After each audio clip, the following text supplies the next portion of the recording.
آج کی گفتگو اس اعتبار سے اہم ہے کہ آپ کو زندگی میں بہت فائدہ دے گی، اور اس گفتگو کا تعلق ہے برکت کے ساتھ۔ پہلے اس بات کو سمجھ لیجئے کہ برکت کسے کہتے ہیں۔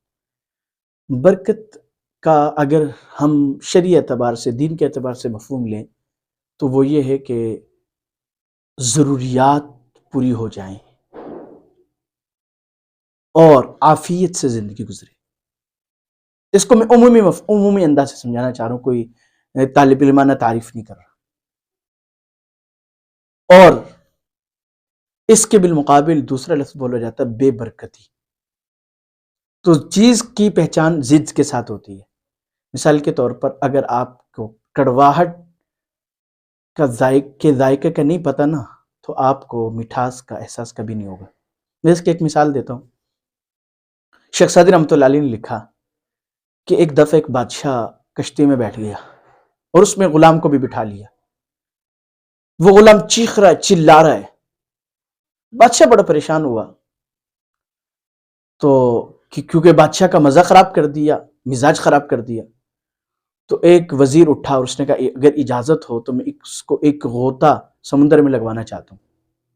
تو بادشاہ بڑا حیران ہوا، کہا ٹھیک ہے چلو جی دیکھ لیتے ہیں۔ جب اس کو غوطہ لگوایا، اب وہ مزید چیخا۔ غوطہ لگوانے کے بعد اس کو کشتی میں ڈالا، اب وہ ایک کنارے میں چپ کر بیٹھ گیا خاموشی سے۔ بادشاہ بڑا حیران ہوا کہ بھائی پہلے یہ چیخ رہا چلا رہا تھا اور کسی کی نہیں سن رہا تھا، اب یہ خاموشی سے بیٹھ گیا۔ اس نے بڑی خوبصورت بات کی، کہنے لگے بادشاہ اس نے کشتی میں جو سلامتی ہے نا اس کی قدر نہیں جانتا تھا یہ، لہذا جب میں نے اس کو غوطے لگوائے تو اس کو اندازہ ہوا کہ کشتی میں سلامتی ہے، سمندر میں سلامتی نہیں ہے، لہذا اب اس کو اس کی ضد سے تجربہ ہوا، اب یہ خاموش ہو کے بیٹھ گیا۔ تو اسی طرح برکت کو پہچاننا ہے تو بے برکتی کو بھی سامنے رکھنا پڑے گا۔ عام طور پہ ہمارے ہاں معاشرے میں یہ لوگوں سے آپ نے سنا ہوگا، چاہے وہ ڈرائیور ہے، محنت کرنے والا ہے، خصوصی طور پہ سرکاری ڈیوٹی کرنے والا ہے، جی عام طور پہ ملازمت کرنے والے جو افراد ہیں، یہ تو پیسوں میں برکت نہیں ہوتی، پریشان سے پریشان رہتے ہیں۔ ابھی مہینہ کا آغاز ہوتا ہے کہ قرضہ سر پہ چڑھ جاتا ہے۔ تو یہ آپ نے امید ہے آپ کو سمجھ میں آگئی ہوگی، یہ چند مثالیں جو میں نے آپ کے سامنے عرض کی ہیں کہ برکت اور بے برکتی کس چیز کا نام ہے۔ اب میں آپ کو سمجھاؤں گا کہ برکت کے اسباب کیا ہیں۔ برکت کے اسباب کو سمجھنے سے پہلے آپ کو ایک دو مثالیں اور عرض کروں گا تاکہ مزید بات سمجھنے میں آپ کو آسانی ملے۔ اللہ تعالیٰ نے کچھ مثالیں ہمارے سامنے رکھی ہیں کہ برکت اور بے برکتی کیسے ہے۔